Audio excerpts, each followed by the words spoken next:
He came to fix her well pump, a simple chore in a quiet, isolated house. But when she whispered, "My husband won't be back," and turned on the music, he realized some repairs go far deeper. The worn leather of the Ford Ranger's steering wheel felt warm beneath Elias Thorne's calloused hands, a small comfort against the gnawing unease in his gut. The sun, a bruising orange ball descending over the distant Maple Ridge peaks, cast long skeletal shadows of the oak trees across the unpaved track. Dust, fine and ancient, billowed behind him, a golden haze in the dying light, clinging to everything it touched. The roadside elderberry bushes, the weathered fence posts that marked forgotten property lines, even the thin strands of spider silk strung between branches. Elias, 22, carried the scent of freshly cut metal from his uncle's workshop, a subtle metallic tang that clung to his skin and clothes. He was good with his hands, better with engines, but the knot of anxiety that tightened his chest wasn't about the job itself.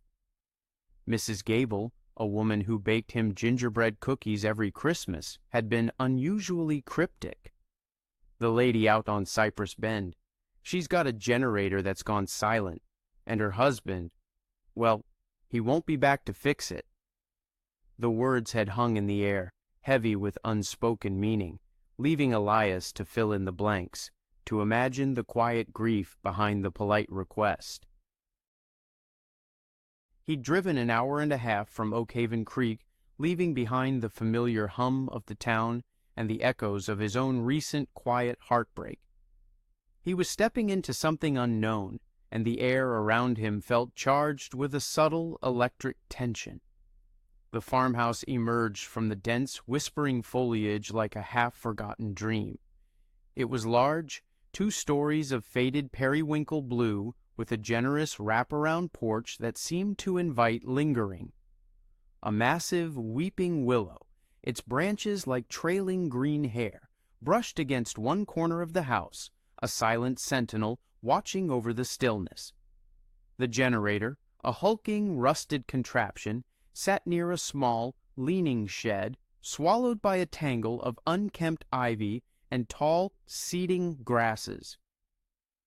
As Elias parked his truck, the crunch of his tires on the gravel felt like an intrusion, a rude awakening in the profound, almost sacred silence of the place. He cut the engine, and the world seemed to hold its breath, waiting. He hefted his toolbox, its familiar weight a reassuring presence against his hip, and walked towards the porch.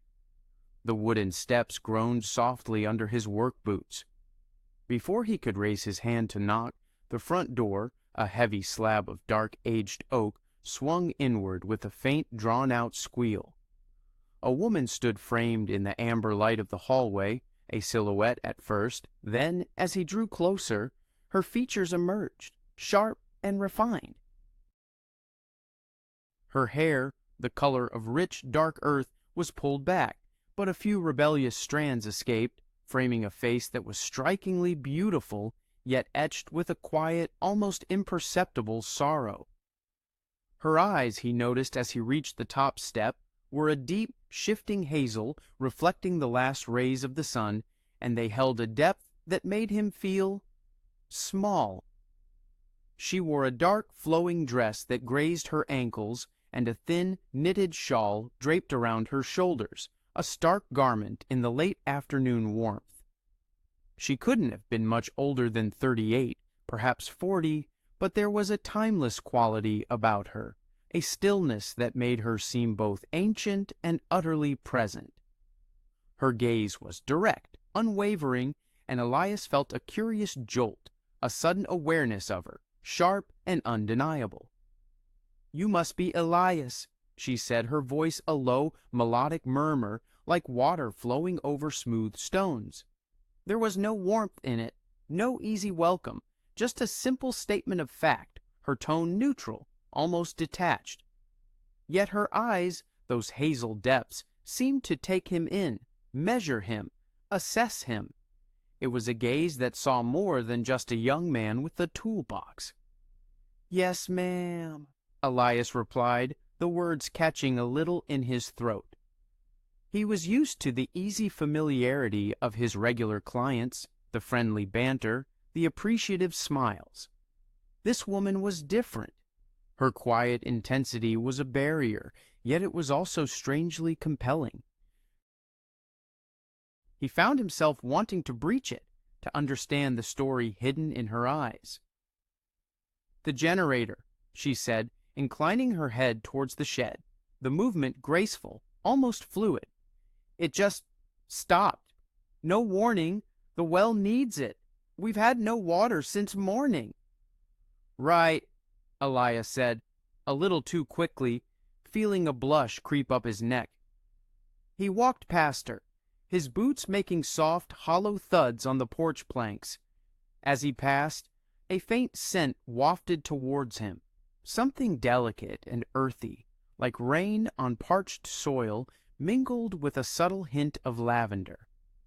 It was an unusual combination, intriguing and deeply personal. He found himself wishing he could linger to breathe it in more deeply.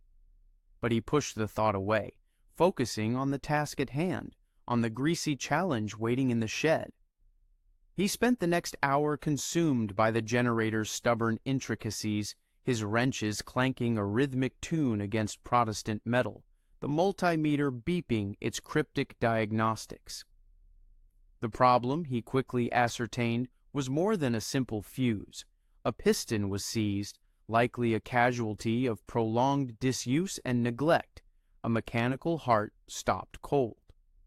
It was a more formidable task than he'd anticipated, one that demanded specialized parts he didn't carry in his mobile kit. He emerged from the shed, wiping sweat from his brow with the back of a greasy hand, to find the woman standing a few feet away, her presence a silent, observing sentinel. She hadn't moved much, just shifted her weight, her arms loosely crossed, her gaze distant, yet somehow focused entirely on him. The setting sun bathed her in a golden, almost ethereal glow, accentuating the elegant line of her jaw and the subtle, almost imperceptible curve of her lips.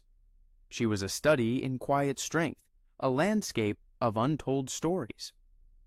"It's more serious than I thought, Isolde," Elias said, his voice a little rough from exertion, the name feeling surprisingly natural on his tongue. "A seized piston. I'll need to order parts. It'll take a few days, maybe a week for them to come in. And then a full day to install and calibrate. It's a substantial repair." Her expression remained unreadable, a carefully constructed mask. "A week?" she echoed, her voice still quiet, almost a whisper, but with an underlying note of something he couldn't quite decipher. Resignation, perhaps, or a weary despair. "At least," Elias confirmed, feeling a pang of inadequacy, a familiar frustration when faced with a problem that couldn't be solved immediately. He hated leaving a job unfinished, especially one so vital. "Do you have an alternative water source, or maybe a way to manually pump water in the meantime, for immediate needs?" She shook her head slowly, a single, sorrowful shake. "No, this is it, just this well."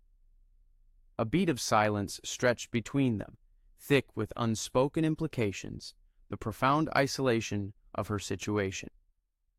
"I have bottled water, enough for a few days. But after that, it will become a problem." Her voice trailed off, leaving the unspoken fear hanging in the air. Elias's gaze swept across the sprawling, isolated property, the vast, empty fields stretching to the horizon, the complete absence of any other structures. He imagined the quiet emptiness of the nights here, the profound solitude. A sudden, unbidden thought, a spark of something he couldn't name, formed in his mind. "Look," he began, his voice gaining a new resolve, a quiet urgency. I could try to source the parts faster. I know a few places, obscure suppliers, people who hoard old stock. and if you're truly in a bind, I could probably rig up a temporary manual pump just to get you by for a day or two. It won't be easy, but it'll provide water." A flicker, a fleeting, almost imperceptible shift in her hazel eyes registered his offer. It wasn't gratitude, not exactly, but something akin to a reluctant acknowledgement, a softening of the carefully constructed guard. "That would be helpful," she said, the words carefully chosen, each one a small concession. "I'll need to come back first thing tomorrow morning to check on a few things with the well itself, make sure it's not the pump that's the underlying issue after all," Elias said, already planning his next steps, his mind racing with possibilities. "And then I can start looking for the parts tonight. I'll make calls, chase down leads." "Very well," she said, her voice regaining a hint of its earlier detachment as if the brief moment of vulnerability had passed. "Thank you, Elias Thorne." She turned then, a graceful, almost seamless movement, and walked back towards the quiet dignity of the house. As she reached the door, her hand rested on the dark wood, her fingers tracing an invisible pattern. Without turning, her voice a low murmur, she added, "My name is Isolde Vance." "Ain't Elias Thorne," he replied, the words feeling heavier, more significant now that he knew her full name. He felt a strange warmth spread through him, a curious sense of anticipation. He hadn't realized how much he'd wanted to know her name, to connect her ethereal presence to something tangible. She stepped inside, and the heavy door clicked shut behind her, a final resonant sound in the deepening twilight, leaving Elias standing alone once more, the profound silence of Cypress Bend settling around him like a heavy cloak. He found himself staring at the closed door, a curious sense of intrigue blooming in his chest, an awareness that something fragile had begun. "You won't believe who took his side? This is just the start. It gets stronger." The morning sun, though still low, painted the farmhouse in hues of pale gold and shadow, but Elias Thorne felt no warmth from its rays. A persistent knot of restlessness had coiled in his stomach since he'd left Isolde Vance's property the previous evening, an unwelcome guest that had robbed him of sleep. He'd spent the pre-dawn hours making frantic calls, chasing down every lead for the obscure generator piston. He'd even roused old Barnaby Finch, his uncle's retired mechanic friend from Providence Creek, a man whose memory for vintage engine parts was legendary. Barnaby, gruff but kind, had promised to make some calls, a small beacon of hope in the daunting task of finding such a rare component. As his battered Ford Ranger crunched onto the gravel driveway of Whispering Pines Lane, the pervasive stillness of the property was palpable. No faint lights flickered in the windows, no curtains stirred. It was as if the house held its breath, suspended in time. Elias hesitated, his hand on the door handle, feeling the chill of the morning air. He grabbed his smaller tool bag, the one for electrical diagnostics and minute adjustments, and approached the heavy oak door. He knocked, a respectful rap against the solid wood, the sound echoing unnaturally loud in the quiet air. He waited, listening. No response. He knocked again, a little louder this time, a faint anxiety tightening in his chest. Had she left? Was she all right? The isolation of the place suddenly felt oppressive. He was about to turn, to check the generator shed, or perhaps circle the house, when the door finally, slowly, creaked open. Isolde stood there, just as before, but this morning her appearance was softened, less guarded. Her rich mahogany hair was unbound, tumbling in a lustrous wave over one shoulder, catching the nascent light, and her hazel eyes, though still holding their profound depth, seemed a touch weary, the faintest hint of shadows beneath them. She wore a simple, almost ethereal white linen blouse and dark trousers, and her bare feet, delicate against the rough wood of the porch, peeked out from beneath the hem. The air around her carried that same subtle, earthy scent, mingled now with something else, a faint, almost imperceptible hint of vulnerability. "Elias," she said, her voice still quiet but with a faint tremor he hadn't noticed the day before. It was a tremor of exhaustion, perhaps, or a deeply suppressed anxiety. "Good morning, Isolde," he replied, a surprising rush of relief washing over him at the sight of her. "I was just about to check on the well pump directly, see if there's a blockage or some other issue that might be contributing to the problem, or if it's purely the generator that's failing." He spoke quickly, professional, trying to keep the focus on the task, to ignore the sudden flutter in his chest. She stepped back, opening the door wider, her gaze drifting over his face for a fraction of a second longer than necessary, a subtle, almost imperceptible invitation. "Come in," she murmured. I haven't had any water since yesterday afternoon, not even for coffee." "Only the bottled water." Her words struck him with a sudden visceral force. He'd been so fixated on the mechanical challenge, the technical intricacies, that he hadn't fully grasped the immediate stark impact on her daily existence. The profound isolation of the property, the absolute dependence on that single, silent well. It was a stark, sobering realization. He followed her into the cool, shadowed interior, stepping from the bright morning light into an atmosphere that felt ancient and hushed. The air inside was still, heavy with the faint scent of old books and something delicately floral, like dried roses, a scent that hinted at forgotten beauty and lingering sorrow. The living room was sparsely furnished, but each piece spoke of quiet elegance. A dark, supple leather sofa, a heavy, polished wooden coffee table, a tall, narrow bookshelf crammed with worn, leather-bound volumes, and a grand piano, dark and gleaming softly, tucked into a corner, almost reverently. Dust motes danced in the sparse shafts of sunlight that pierced through the drawn curtains, illuminating the stillness. "The pump is behind the house, near the old stone wall, yes?" Elias asked, his voice naturally lowering, instinctively respectful of the quiet dignity of the house. He felt an odd urge to speak in whispers.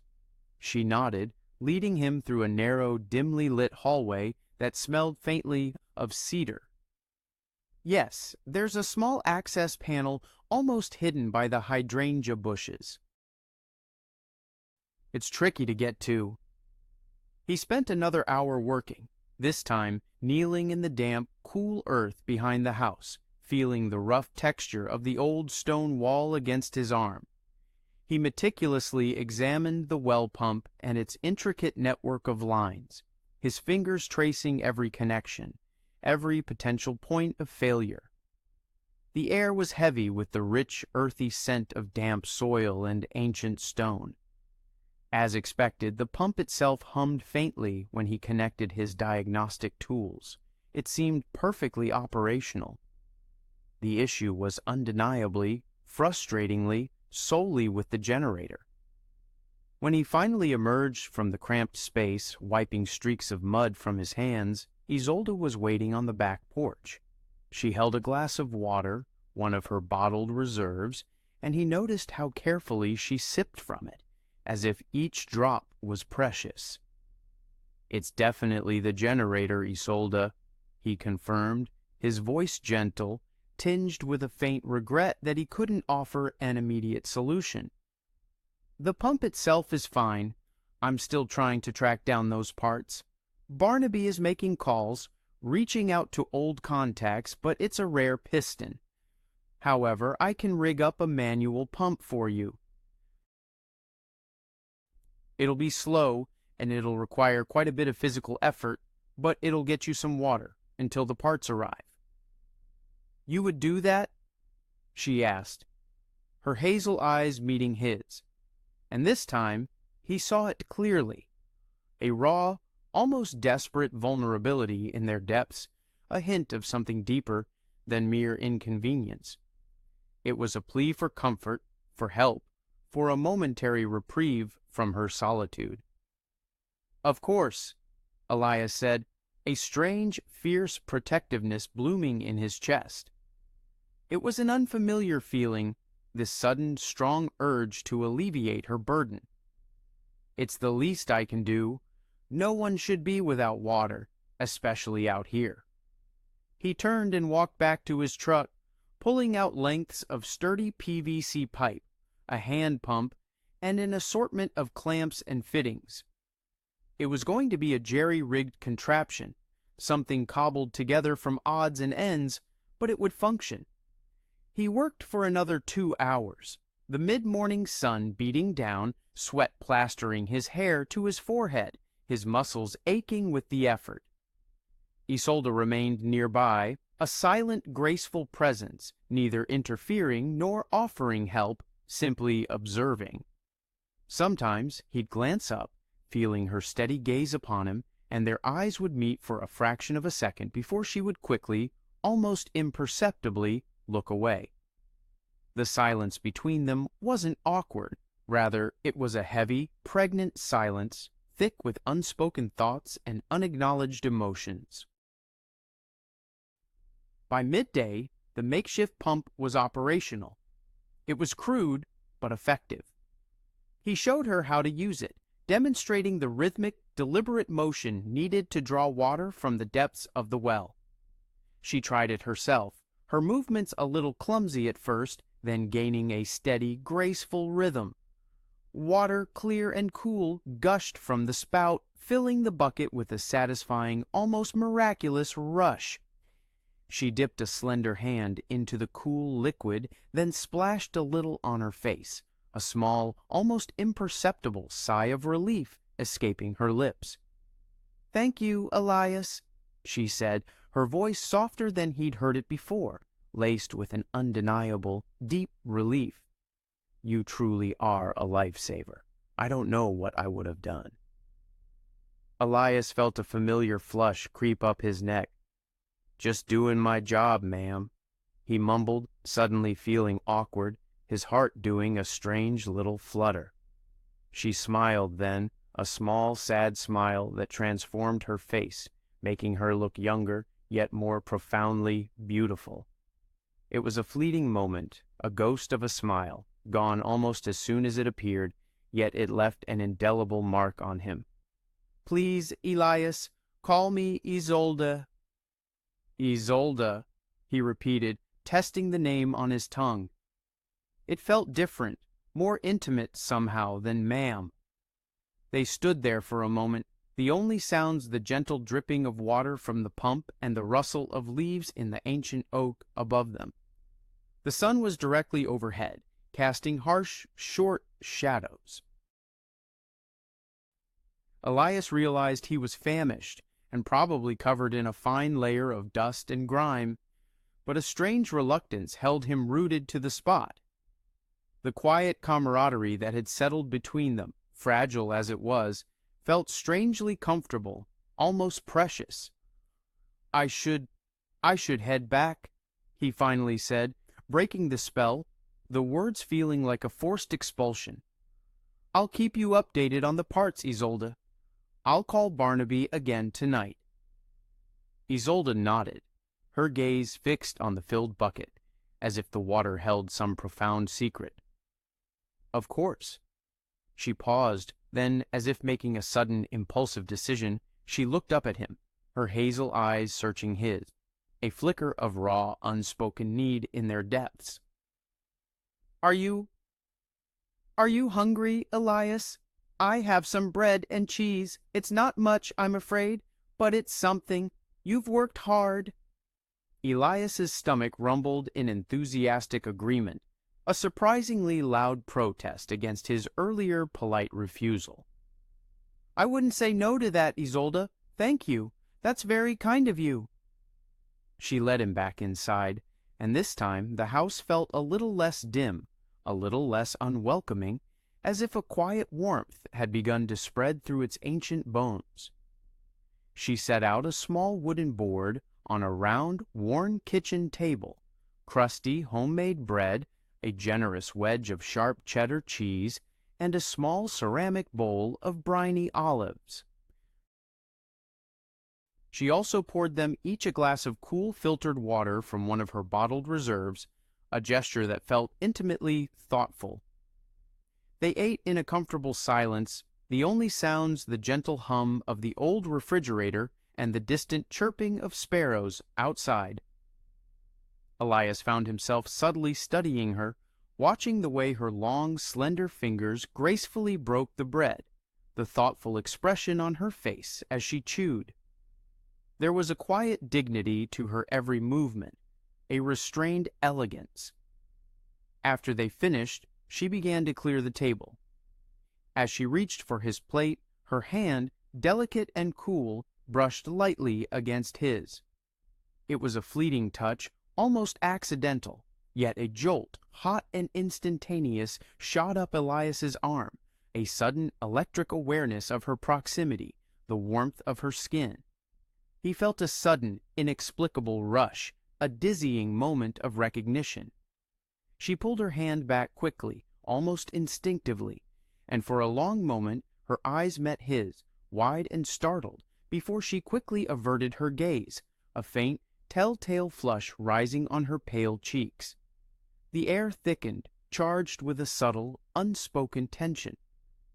"Thank you, Isolde," he said, his voice a little husky, unexpectedly rough. "That was truly good. I appreciate it." "You're welcome, Elias," she replied, her voice barely a whisper, her eyes still avoiding his. She rose from the table, her movements slow, almost hesitant, and walked towards the old grand piano in the living room. Her fingers, long and elegant, ran over the polished dark wood, tracing the keys with a tender, almost reverent touch. The air in the room, already heavy with unspoken emotion, seemed to vibrate with a new, potent energy. Elias watched her, mesmerized, a sudden, powerful sense of anticipation gripping him. He didn't know what was coming, what she would do, but he knew, with a certainty that hummed in his bones, that something profound was about to happen. Then, without a word, she sat down on the piano bench. She paused for a long moment, her back to him, her shoulders a little hunched, a posture of immense solitude. Elias remained rooted to the spot, watching her, his breath held tight in his chest. The silence stretched, profound and weighty, filled with the unspoken questions in his mind. Then, she said, her voice so low he almost missed it, a fragile whisper that carried the weight of years, "My husband won't be back." The words hung in the air, heavy and profound, shattering the fragile quiet, cracking open the carefully constructed composure of the house. Elias felt a cold shiver run down his spine, a sudden, sharp realization of the depth of her solitude, the unbearable weight of her unspoken pain, the profound tragedy of her life. He didn't respond. He couldn't. He just watched her, his breath caught in his throat, his world narrowing to this one raw moment. And then, with a slow, deliberate movement, she turned on the music. Her slender fingers, the same ones that had briefly brushed his moments before, pressed down on the keys, and a wave of sound, deep and melancholic, filled the room. It was Chopin, he recognized, a nocturne, mournful and achingly beautiful, each note a sigh, a lament, a whispered confession.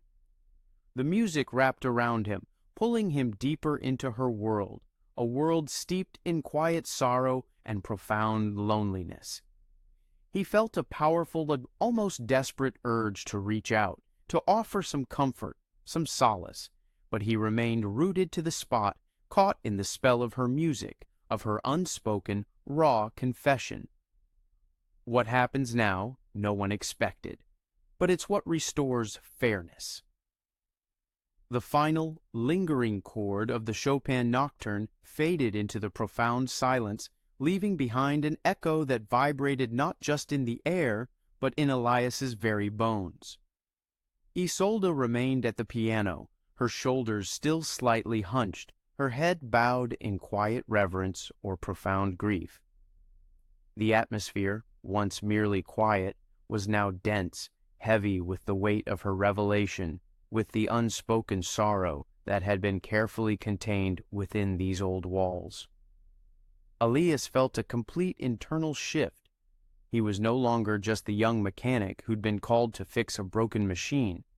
He was an intimate, unwilling witness to a pain so deep it radiated outwards, touching him in a way he hadn't anticipated.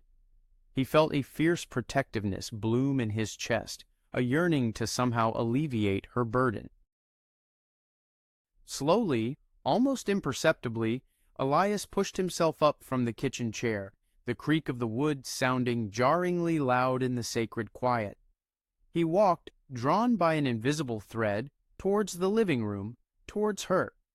He had no words, no practiced phrases of comfort. Words felt utterly inadequate, clumsy. As he approached the piano, he saw the subtle tremor in her shoulders, the delicate rise and fall of her chest beneath the thin fabric of her blouse. She was breathing, but barely. He stopped a few feet behind her, his gaze fixed on the lustrous wave of her dark hair. "Isolde," he said, his voice barely a whisper, a stark, fragile sound in the vast silence. She didn't move at first, a statue carved from sorrow. Then slowly, as if through immense effort, she straightened, her hands resting gently, almost tenderly, on the keys. She turned her head, her eyes still holding that unreadable depth, but now softened, blurred by a fresh sheen of tears he hadn't noticed before. They welled, reflecting the dim light from the window, making them seem like two dark, fathomless lakes, holding untold grief. "He's been gone for a year now," she said, her voice fragile, barely audible, yet each word fell into the silence with the weight of stone. "A boating accident, out on the Blackwater Reservoir, a sudden storm.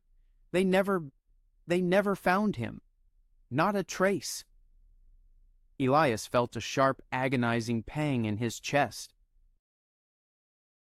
The stark finality of her words, the matter-of-fact tone in which she delivered such devastating, life-shattering news was almost unbearable. He could only imagine the unending agony of not having closure, of waiting for someone who would never, truly never, return. The phantom limbs of grief unburied and unresolved. "Isolde, I'm so incredibly sorry," he managed, the words feeling utterly insufficient, hollow against the vastness of her loss. She shook her head, a slow, weary movement, as if the weight of the world rested on her shoulders. "It's fine. It's just the way it is now. Just my reality." Her gaze drifted around the room, a profound sadness in her eyes. "This house, it's too big, too empty. Every single corner holds a memory, a phantom presence. Every sound, it's just the house settling, not him." Her gaze settled on the worn arm of the dark leather sofa, then on the overflowing bookshelf, packed tightly with volumes. "He loved books, adored them, and music. He always said this piano was the very heart of the home, its soul." A faint, almost imperceptible tremor ran through her slender frame. I haven't played it much since he..." She trailed off, unable to complete the sentence, the unspoken word "died" hanging heavy in the air. Elias wanted desperately to reach out to touch her hand, to offer some tangible comfort, but he hesitated, frozen by an invisible barrier. The vast age difference between them, his status as a hired hand, and the raw, unyielding nature of her grief, it all felt like an insurmountable wall. Yet the air between them was crackling with a strange, undeniable current, a silent pull that defied all logic, all propriety. It was a magnetic force, fragile yet potent. He took a small, hesitant step closer, instinctively drawn by an invisible tether. "It must be incredibly difficult," he said, his voice low and empathetic, laced with a genuine understanding. "Being here, completely alone, with so much memory." She looked at him then, truly looked at him, her hazel eyes meeting his with an unblinking intensity, and for the first time he saw a flicker of something beyond sorrow, a fragile recognition, perhaps, of a shared vulnerability, a profound human connection. "It is," she admitted, her voice a little stronger now, less ethereal, infused with a raw honesty. "Sometimes I think I'll simply drown in the quiet. The silence is deafening, it echoes off the walls." Her gaze dropped to his hands, calloused and strong, then back up to his face. You seem very kind, Elias, genuinely kind. Mrs. Gable spoke highly of you, said you had a good heart." Elias felt a familiar blush creep up his neck, a warmth spreading through his face. "She's a good woman, Mrs. Gable. She always looks out for people." "Yes, she is," Isolde agreed, a small, faint smile, more profound than any laugh, touching her lips. It was a real smile this time, though still tinged with an undeniable sadness, like sunlight on a rainy day. "She said you were reliable, and you are. More than that, even. You're considerate." The compliment, understated as it was, felt significant, deeply personal. It wasn't about his mechanical skills, his ability to fix broken things. It was about something else entirely. A subtle tension, a new kind of silence, filled the space between them. It was different from the silence of sorrow. This was the silence of unspoken understanding, of burgeoning connection, of two souls adrift finding a momentary anchor in each other's presence. I should probably get going now, Isolde," Elias said, the words feeling like a betrayal of the nascent bond that had formed between them. Every fiber of his being screamed for him to stay, to simply remain in this quiet, charged space. He turned slightly, as if to make for the door, the thought of leaving her in this vast, lonely house suddenly unbearable. Isolde's voice, a fragile thread woven into the silence, stopped him. "Elias." He turned back, his heart hammering against his ribs, a frantic drum in the hushed room. She was still sitting at the piano, her body angled towards him, her eyes fixed on his.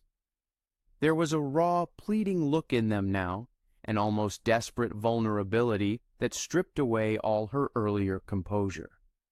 He could see the years of contained grief, the crushing weight of solitude laid bare. "Don't go," she whispered, the words barely audible, yet resonating in the stillness of the room like a bell, each syllable a profound plea. "Not yet, please." His heart hammered against his ribs, a frantic, wild thing. The request was simple, yet laden with a profound, almost terrifying weight. It wasn't an invitation to anything physical, not in the traditional sense, but a desperate plea for presence, for companionship in her vast, lonely world. He saw the struggle in her eyes, the raw internal conflict between what she felt, what she yearned for, and what she believed was appropriate. The deep-seated shame, perhaps, of needing someone so desperately, of being so exposed. He took another step towards her, then another, drawn by an irresistible force, until he was standing directly in front of the piano bench, so close he could feel the subtle warmth radiating from her. He looked down at her, her face upturned, her eyes wide and luminous with unshed tears, reflecting his own image, distorted and uncertain. The urge to comfort her, to simply be near her, to bridge the distance between them was overwhelming, almost painful in its intensity. Slowly, deliberately, he knelt down in front of her, so that their eyes were on the same level, an act of quiet reverence. The old worn floorboards felt cool beneath his knees, grounding him in the moment. He didn't touch her, not yet, but his gaze was unwavering, filled with a quiet intensity that mirrored her own, a desperate desire to convey his understanding, his unexpected empathy. "Isolde," he said, his voice husky with emotion, raw with unexpressed feeling. I'm here, for as long as you need me." A single crystalline tear escaped her eye, tracing a path down her cheek, glistening in the dim light. She didn't wipe it away. Her lips trembled slightly, a subtle quiver of overwhelming emotion, and then, in a voice barely above a whisper, choked with fragile hope and deep sorrow, she said, I've been waiting for this, for so long." It wasn't a confession of love or explicit desire, not in the way one might expect from a Hollywood movie. It was a raw, honest admission of profound loneliness, of a desperate, aching longing for connection, for someone to witness her pain, to acknowledge her existence, and simply to stay. It was a truth spoken in the quiet intimacy of the moment, a truth that transcended age, circumstance, and every unspoken societal rule. Elias reached out, his hand trembling slightly, his fingers brushing against hers, then gently, tentatively, he took her hand where it rested, still, on the cool piano keys. Her skin was cool beneath his touch, but as his fingers closed around hers, a sudden, powerful warmth spread between them, an undeniable current that spoke not of physical attraction, but of shared vulnerability, of quiet understanding, of two lonely souls finding a momentary, unexpected solace in each other. He didn't say anything more. He didn't need to. He simply held her hand, his thumb gently stroking the back of her fingers, a silent promise in his touch, a silent acknowledgement of the profound, irrevocable shift that had occurred between them. The music was gone, but the echo of it remained, a powerful testament to the fragile, forbidden closeness that had blossomed in the quiet, isolated farmhouse on Whispering Pines Lane. The air between them was different now, charged with a new, quiet intensity, a palpable hum of unspoken connection, a silent agreement that something profound had changed forever, leaving an indelible mark on both their souls.